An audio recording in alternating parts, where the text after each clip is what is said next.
Jahas, se on kuulkaas marraskuun 23. päivä. Sehän tarkoittaa, että ensi viikolla se on jo joulukuu. Hetkinen, joulukuu. Sehän tarkoittaa, että joulu tulee. Voi hyvänen aika. Ja siis minä en ole vielä tehnyt suunnitelmaa joulusuhteen. Nyt suunnitellaan. Tänä vuonna minä en leivo enkä rupia siihen hirviään hössötykseen joulun suhteen. Että leipos vaan ne perinteiset ja tärkeimmät.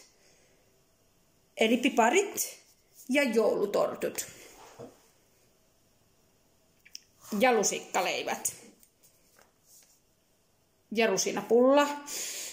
Jouluhalko, hyytelökakku ja lakkakakku kuuluu joulupäivään.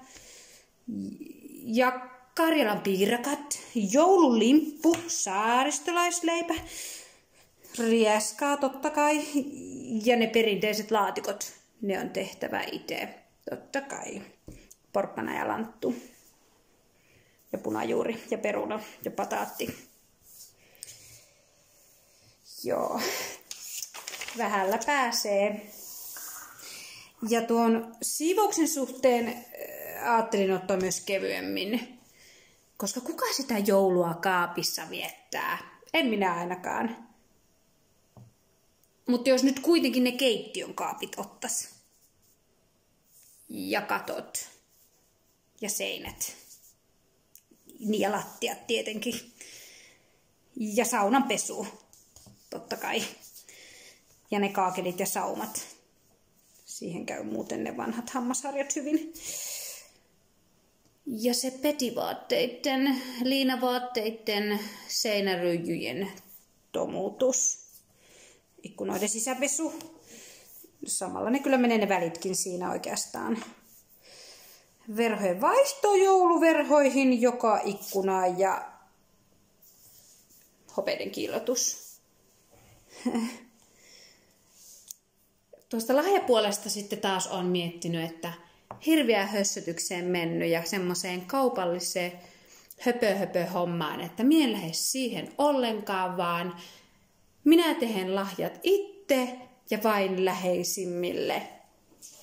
Lasten lapsille. Ne osaa niitä arvostaa ja totta kai omat lapset ja puoliso ja isovanhemmat ja kummilapset.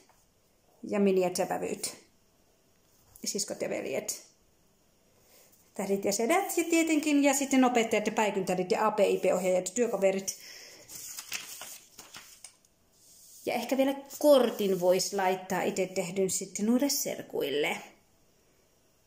Ja veteraanit täytyy kyllä muistaa myös. Ja avanto-uimaseuran jäsenet, naapurit ja muut sukulaiset. Joo, mutta sitten kun se aatto koittaa, se on ihana hiljentyä ja rauhoittua koko pienen oman perheen voimin.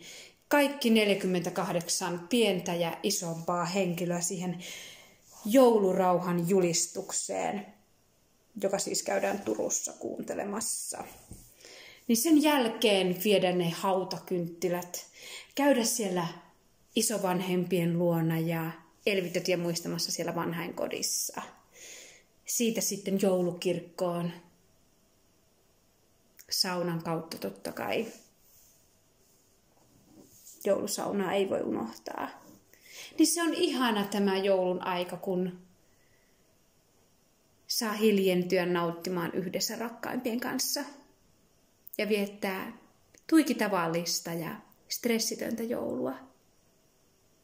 Oikein hyvää joulun aikaa sulle myös sinne ja stressitöntä joulun aikaa.